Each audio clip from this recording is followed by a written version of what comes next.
Hello, and welcome to Seaside Quilting Tutorials. We're working our way through the 2023 Seaside Quilt Along. This week we are on block 5, which is so exciting because next week we will be halfway done with our quilt top. And if you haven't started with us, that's fine. That's not a problem. I'm not sure if I told you what my name is, Terry. I do a lot of the tutorials for Seaside Quilting Supplies. And if you haven't seen us before, if this is the first time that you're seeing us, on Facebook we have a group called Seaside Quilting.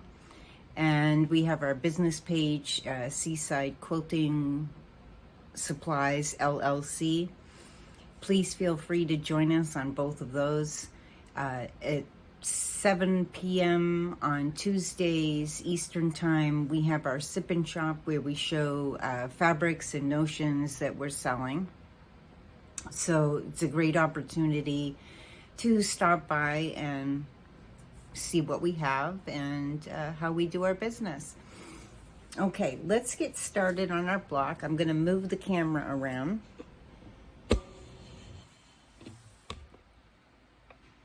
Just be patient with me for a moment. It's always a little bit of a balance trying to get so that you'll be able to see what's going on.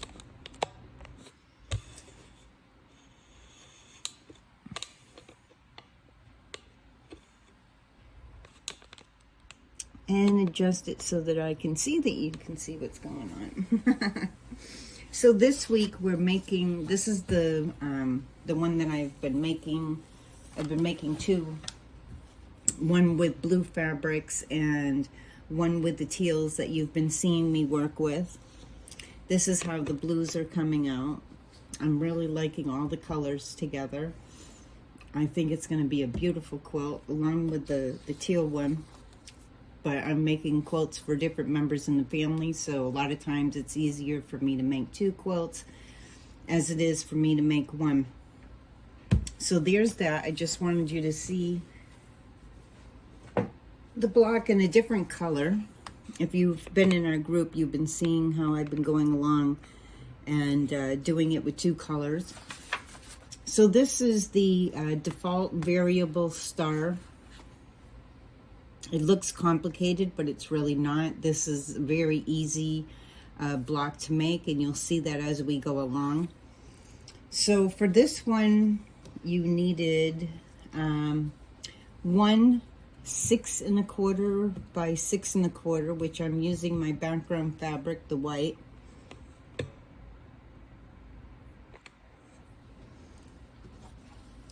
You'll need, and there's 2 pages. Unfortunately, the way that these come out of my software, sometimes I have no control over how much fits on a page without a lot of adjustments. So I'm not going to do that this time. But on the second page, it tells you that you need 1 square 5 1/2 by 5 1/2. So I've chosen this one out of my fabrics to use.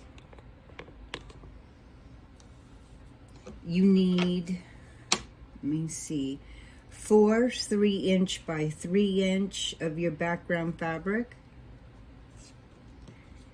And you need 4 3 3/8 by 3 3/8 of one of your other color choices from the quilt. So that's what we're going to be working with today. I'm just going to set my pattern up here so I can glimpse at how the pieces go together. Let me get my iron turned on. Usually I do that ahead of time, and I need to get it warmed up for pressing. And I'll just set this over here, and I'm going to need the cutting mat and a rotary cutter. So this piece, your what was it? sorry about that. The 5.5 by 5.5 square, we're just going to set aside for now. That's our centerpiece. So we don't need that quite yet. So I'm just going to set that aside. And I'm going to set aside the 4 background pieces that are 3 inches by 3 inches. We'll need those in a few moments, but for right now, I'm going to put them out of the way. We're going to take our cutting mat and our largest background piece. This is your 6 1/4 by 6 1/4. Is going to get cut into 4 pieces. So we're going to cut it diagonally from this corner to this corner, and without moving the fabric, we're going to cut from this corner to that corner, and that's going to give us 4 triangles.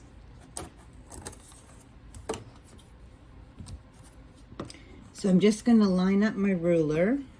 I keep a 6.5 by 12.5 Creative Grids ruler at my desk. It's a nice size. It doesn't take up a lot of space being over here, and it gets me through most of the things that I need to do at my sewing desk. Okay, so once again, we're cutting diagonally, and we don't want to disturb the fabric. We're just going to leave it that way, and then we'll turn our mat, and we're going to lay our ruler down and gently line it up so that you're not moving your fabric. If you do move your pieces accidentally, just line them back up where you cut them close together so that they'll be just like you just cut them. And then you're going to cut the other direction diagonally. There we go. Now we have 4 pieces, and I've just got to figure out which is my back side and which is my front. This is a tonal white fabric, and sometimes it's hard to tell which is the back side. Okay, so I'm going to leave these up so that I remember that I do have them on the top side.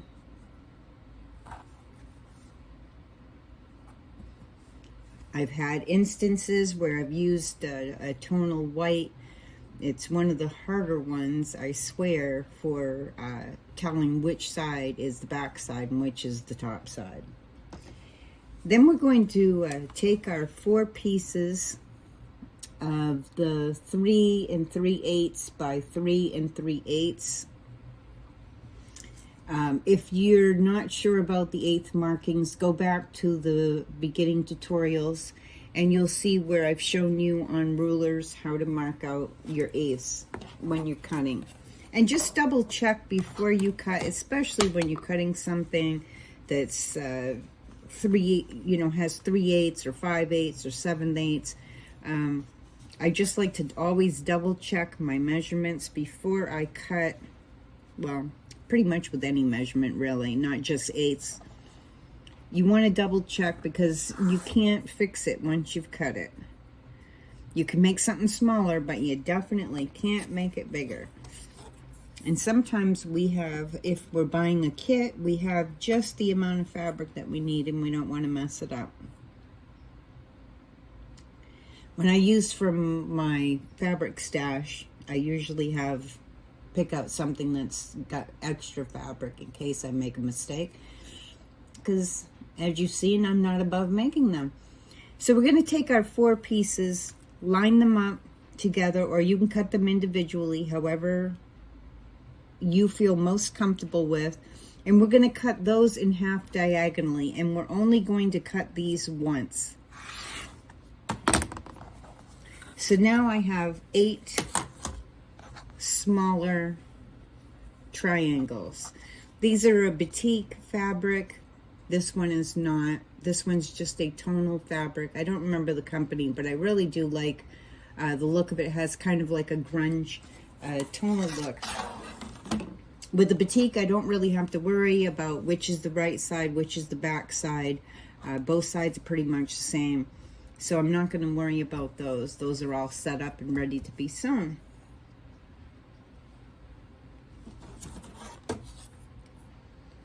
Just trying to find a place to stick my ruler and my rotary cutter out of the way. Like to leave my instructions right above me. So what we're going to do, and we don't need the cutting table or mat anymore, so I'm just going to move that out of the way. We're going to take a triangle of our backing fabric rather. I call it background, not backing, but background fabric, I'm sorry. These are the pieces that are going in these areas here. And I've primarily chosen to use the same background fabric in each of my blocks. So all of my blocks have a white for this one. However, when I chose to do the blues, I chose this other fabric that has a little bit of a floral design on it, and it's a very light blue. It's the lightest of all of the blues that I picked out to use in my blocks. So I've chosen that for my background for every block. So every single block has this as the background fabric. So there's that. Okay. So what we're going to do is we want right side up of your background fabric. And then you're going to take your triangles and you're going to set them on the corner.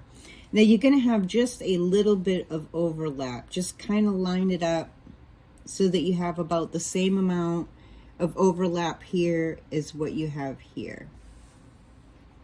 And just fold it over. And actually what I did with mine was, so this is to me like, I'm calling it my center, the straight line, the longest straight line.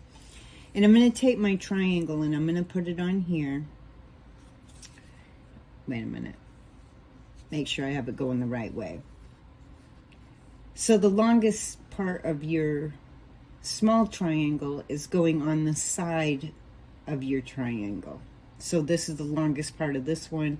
This is the side, and I'm putting it on here. And what I'm going to do actually that made it easiest, and this is part of the reason why I make blocks for another quilt ahead of time, because I can test all my blocks before I tell them to you, which I hadn't been doing in the beginning. And it just makes it easier for me to review a block, especially if I haven't made one for a while. And I hadn't made a star for a while, so I wanted to do it ahead of time. So if you line it up, this piece, this side is going to overhang a little bit. It's going to be our dog ear, and we're just going to trim that off at the end. So just line this side up with your longest straight edge, and this side up, and your points. So you have those two coming together. And this is all flush down here. Okay? So I'm just gonna do that ahead of time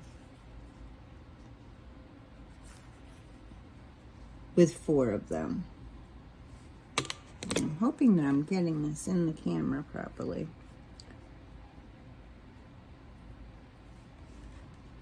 So as you can see, hopefully, that this is flush here. I've got it up to my little corner on this side. Drives me crazy, the camera. But I want to make sure that you see how it's lined up. So I have it flush on this side, and both my points here come together. Down here, it overlaps a little bit, and that will be the dog ear that we will trim off. And I'm going to set all 4 of them up the same way so I can just chain piece them quickly, or somewhat quickly. You don't have to be in a hurry. But it is nice to learn about chain piecing. It makes your future projects go much quicker.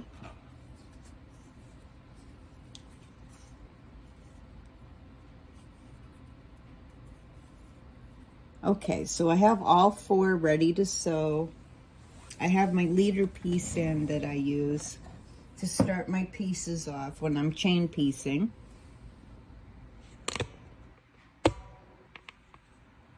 And you'll have to forgive me for having to move my camera quite often. Now remember to set your stitches at 2.0 for the smaller stitch length, and to set your machine up for the scant 1/4 inch.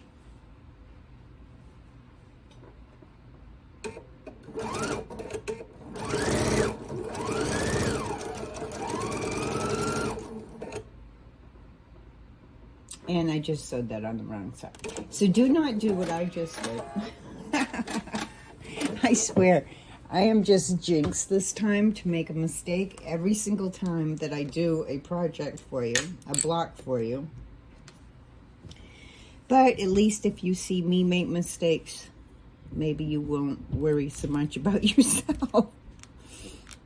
Okay, sewed that on the wrong side. So we will not sew it on that side.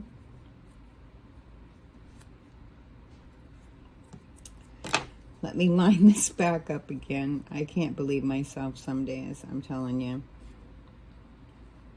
And if you want, you can clip that end that you've lined up your points. And that will help to remind you that that's not the direction that you will sew in. You will sew these, so it's going to look like this. You're going to sew from this corner down to this corner. And it's going to be your scant 1/4 inch. So it's not going to be like way up here. It's going to be more down here. And it's going to be your scant 1/4 inch. And then we'll cut that dog ear off after. So I'm going to put my leader piece back in. And turn my machine down just a little bit so I'm not speeding.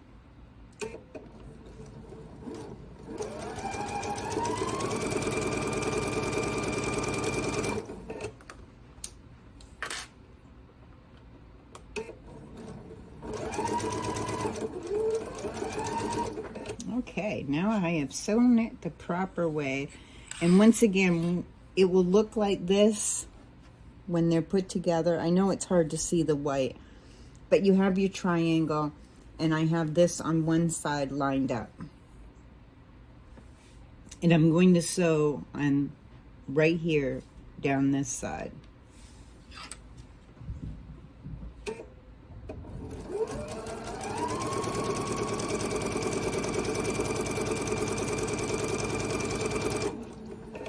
And I'm sewing each one of the 4, so they'll have the triangle added to one side of it.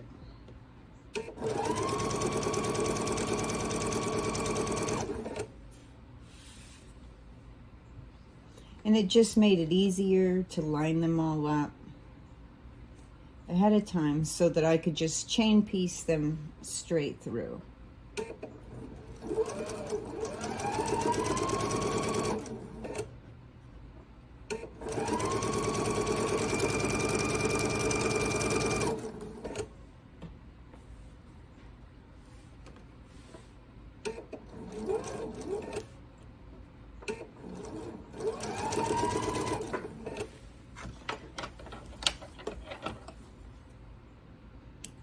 And then we just snip them apart, since we have that little thread that goes through. Instead of a big long tail, we just have that little bit of thread that goes between, and snip them apart. And take my leader piece off. Okay, so now we're going to press them. And I'm going to press them towards the dark side. Excuse me. I need to get my quilter's clapper.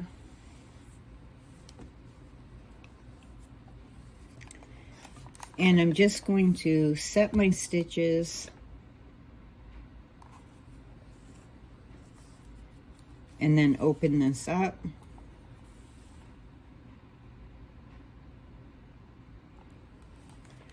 And I'm pressing my seam toward the dark side.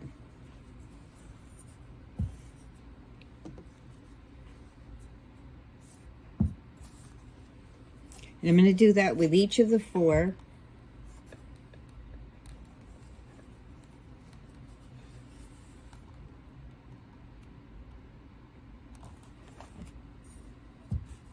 Just takes a couple moments to press, and it makes them much neater, and they will come out a lot better if you do your pressing.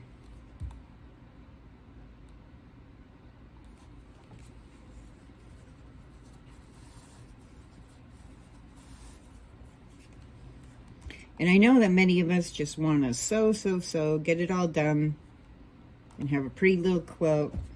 But we have to do all these little steps in between to make sure that we get accurate blocks. So just one more.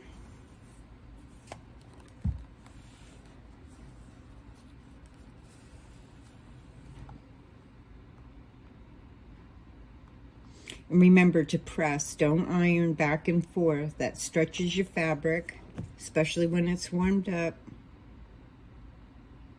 Just want to press it. Okay.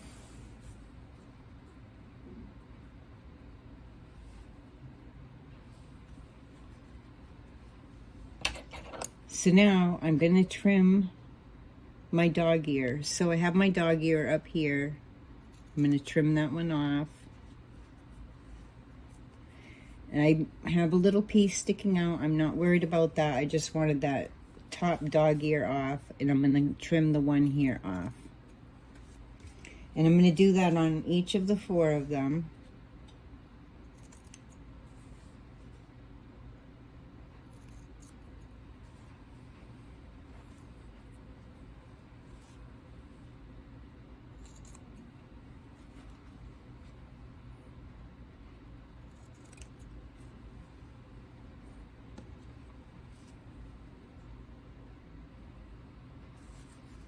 So just this dog ear down here,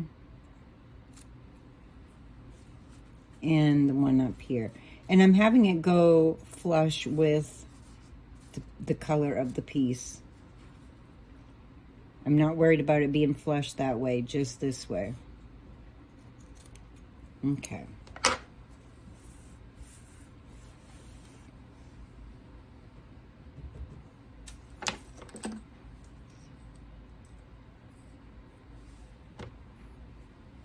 Now we're going to do our triangles on the other side. So far, it will look like this. Just making sure you can see that in the camera real well. Now we're going to do the same thing on the other side,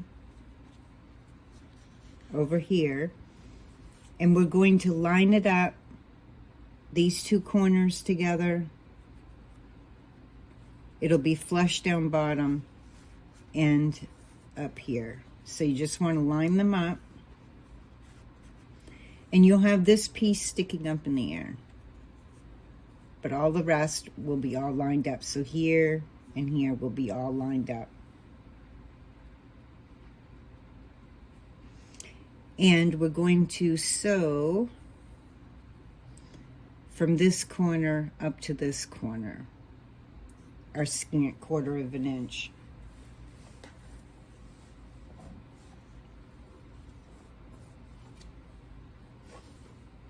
And I'm going to chain piece these as well.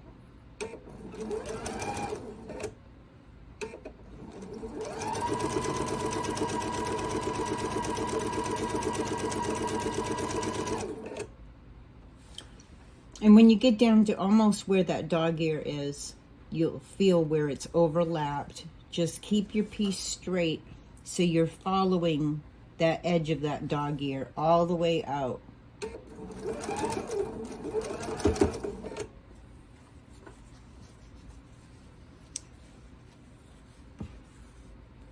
I was going to say, I thought I had enough of these. And then I'm going to do my next one. Line it up. Sometimes it takes me a minute or so to get it all lined up nice and straight. And then I'll chain piece that one through.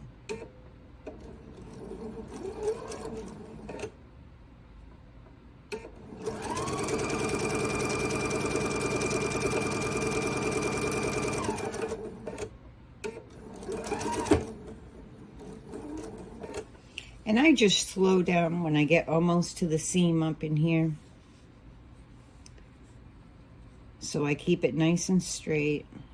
Sometimes when a needle hits a shift in the fabric going between a seam, it's a little thicker. So I slow down a little bit just so that my needle doesn't bounce over to the side and get my measurement going wrong.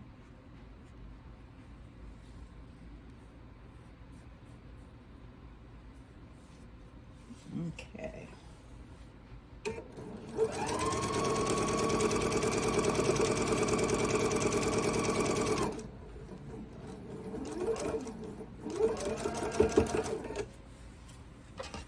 And just one more to do.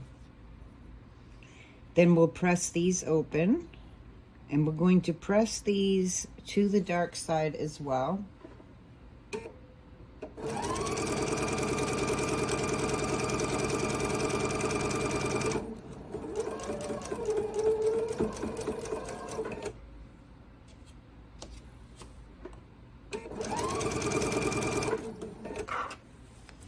Okay, now I'm going to snip these apart.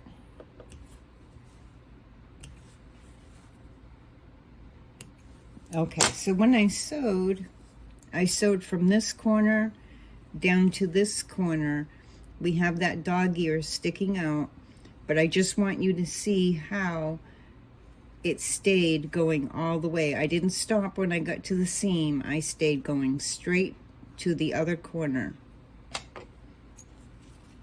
And we'll trim off that dog ear right there.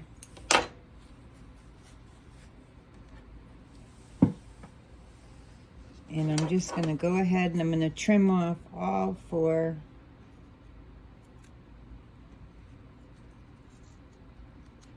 of my dog ears. And if you have a little piece from the other one over here sticking out on this side, you can trim that as well. That just takes some of the bulk out of the seams. So as we're putting them together with other stuff, it won't be as thick. And it gets them out of our way.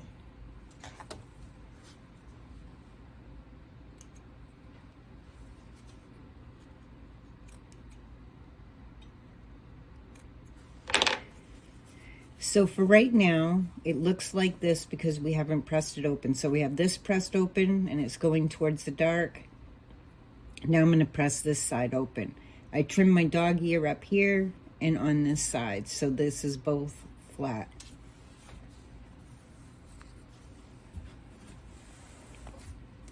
So now I'm just going to set my stitches and then press this open.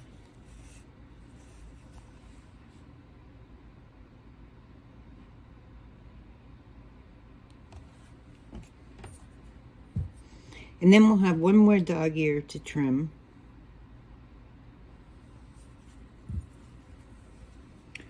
See now, once this is folded open, you'll have your triangle in the center and your triangles on each side. And this is actually how they make a flying geese.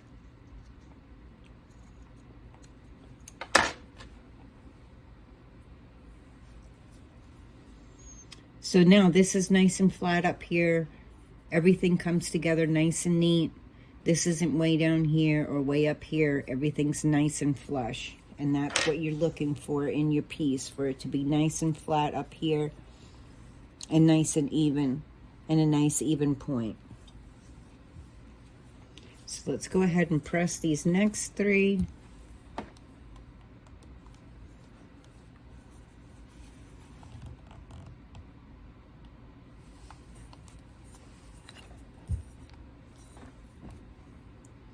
There is never enough room at the sewing desk.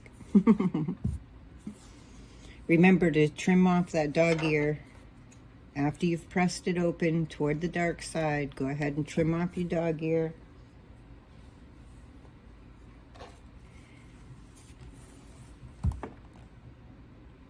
And we'll just finish our pressing, and we'll be ready for our next step.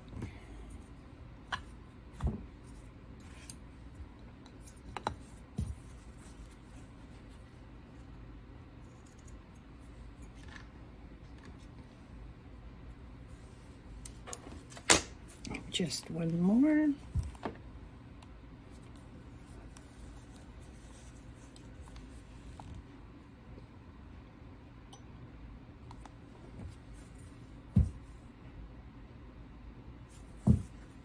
And one more dog ear.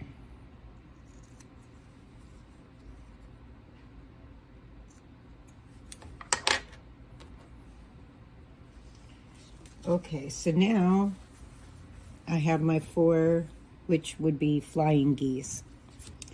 But for this project, they're the points to our stars. So now, this is so easy peasy. You're just going to put one of these on each side, and I'll show you how we're going to do that. So you can see how our star is coming together. You just follow your diagram on that page. And one of your background squares is going to go into each corner.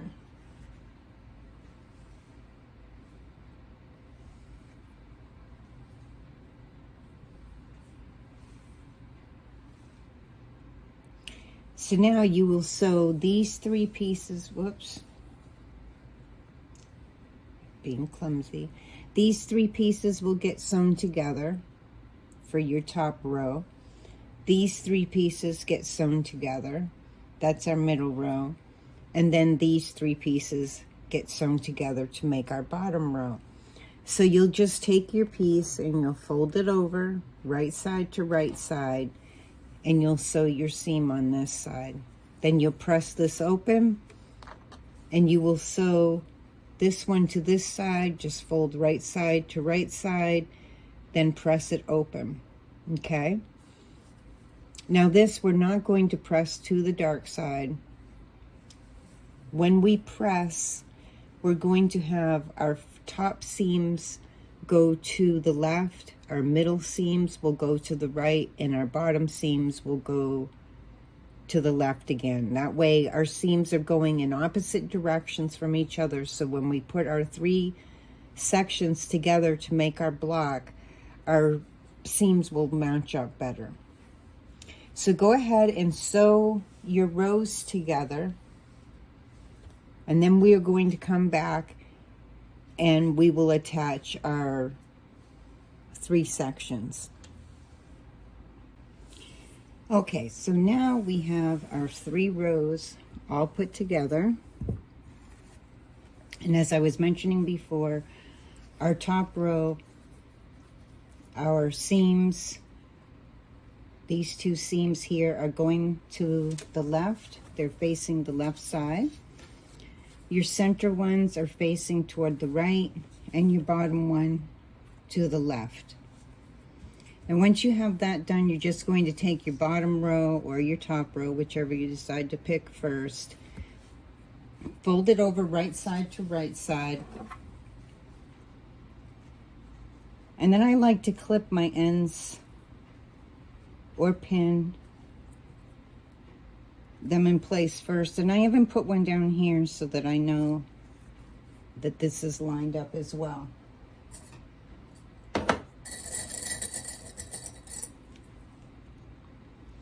And I'll do the same to the other side.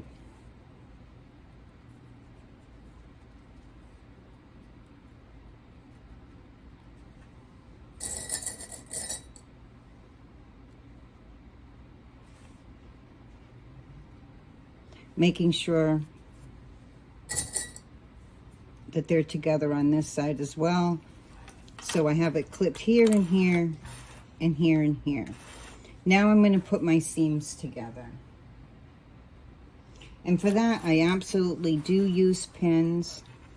And since my seams are going in opposite directions, they're going to butt up against each other. And I just wiggle them in my finger, make sure that they feel like they're butted up together.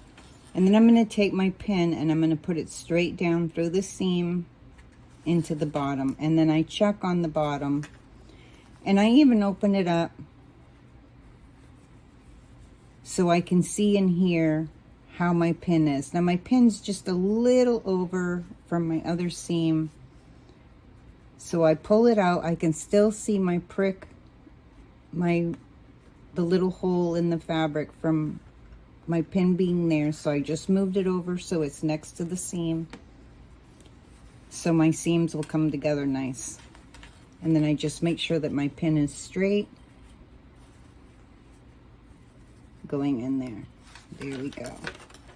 And now I'm going to do my other seam the same exact way.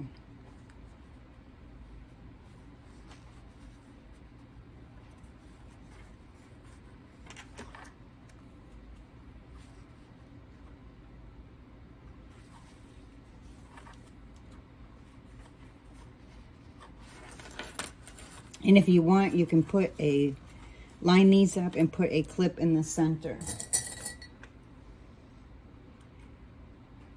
And the reason that it's important to pin and clip is to keep your fabric from shifting. We want them to sew equally, and because your feed dogs on the bottom feed at a different rate than the top with your foot, unless you're using a the foot control one.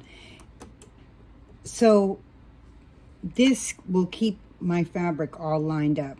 As you get close to your pin, I slow down. I come almost all the way to the pin. I slow down and pull my pin out, and I go slow over seams so that my needle doesn't shift. And you want to make sure that your needle doesn't hit your pin when you're sewing.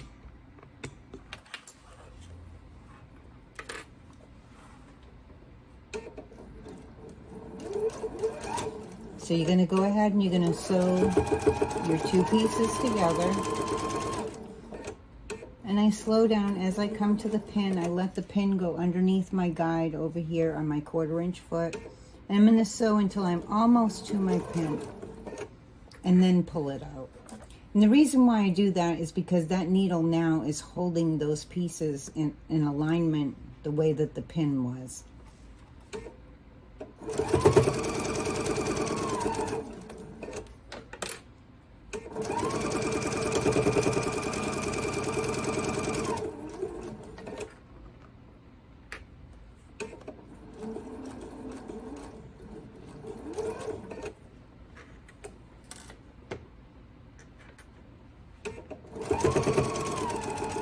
And it does slow me down just a little tiny bit, but at the same time,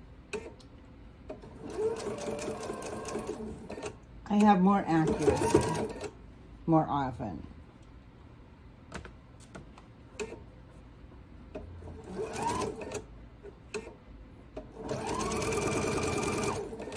Okay, so those two pieces are together.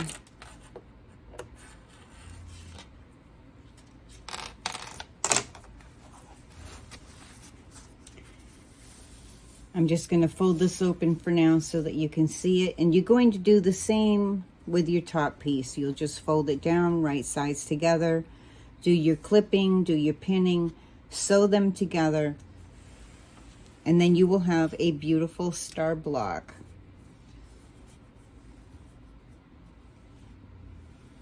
Just like this.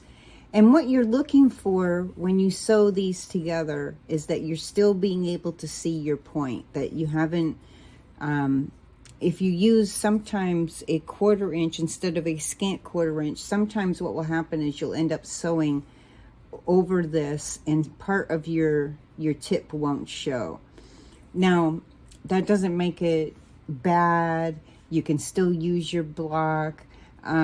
It's just that if you're looking to get more accurate as you're doing these, that's what I'm looking for, is to see that I can still see my points. Now this one, I came really, really close, but I can still see my point. We're human beings. There's absolutely no way to be 100% perfect. Even a machine being built by a human isn't always 100% perfect. So now I just take my top page that shows the entire quilt, and I look to see where my sashing is going to go. The sashing is going to sew together the same as it did in the first, second, third, and so on blocks. Now we're going to line them up with this block. It's only really, they kind of twist and turn how they go together.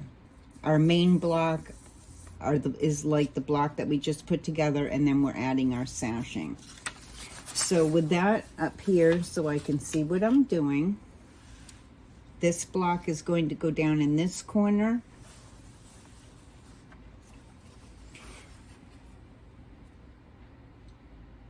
Now remember, there's some seam allowance that would be going in here. I'm going to try to get my camera so I can see everything for you. So we have our block put together. Now remember about our seam allowances, so these don't look like they match up, but they will once this piece is sewn to here. This will match up to the side. You're going to sew your 3 strips that got sewed together are going to go on this side this time. Your long strip, that's your center row. So this will become a row. This will be your center row. And then you have your sashing where you sewed your 2 small pieces together, and then they got sewn to your wider strip. And that's going to go up top. And once they're all together, they will go together just like, making sure. Sometimes I have to double check my picture. But they will go together just like that. And that will be your 5th block for week number 5. Next week we'll be doing the 6th block. That will put us halfway through our quilt already. I can't believe the time has just flown by. And we'll talk about that one next week. So that's it for this week. My name is Terry from Seaside Quilting Tutorials. Please look for us on Facebook on Tuesday evenings to see our live show with Fabric and Notions. And please join our group over on Facebook called Seaside Quilting. If you go to our business page, Seaside Quilting Supplies LLC, there's a little button there that you can click on group, or you can just search Seaside Quilting. There'll be like 3 questions to answer on there. They're simple questions, and to agree to the rules. If you don't agree to the rules and answer the questions, you will not be permitted into the group. This just prevents spammers and those odd people that leave weird messages that we just really don't want in the group. We don't want to have to deal with them. So please do that. Each week I post the PDF or Word. I post both in both forms, PDF and Word, the cutting instructions. They're very easy to follow, and it has the diagram of the block that you're going to be making. And each week you can either just download them and use them off of your phone or your tablet, or you could print them out. I like to print them out and have them available. Then later on I end up sticking them into a notebook. Sometimes I trash them because I already have them on my computer, and there's only so much space in the world. Also, please, if this is the first time that you're watching us and you want to follow along, all the previous blocks are posted on our YouTube channel, and you'll be able to go back to them time and time again if you want to recreate the same quilt or just the blocks themselves. These blocks are set up to be 10.5 unfinished, this block part itself, and then when you add the sashing it becomes a 16.5 inch unfinished block.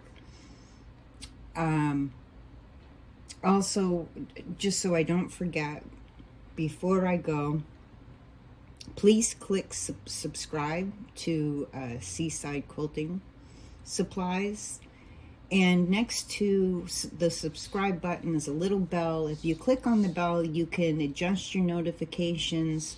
If you adjust them to all, then each time a new tutorial comes out, or we post, we're trying to more and more post our pop-ups and our lives with the fabric for people to see on YouTube. There's only so many hours in a day.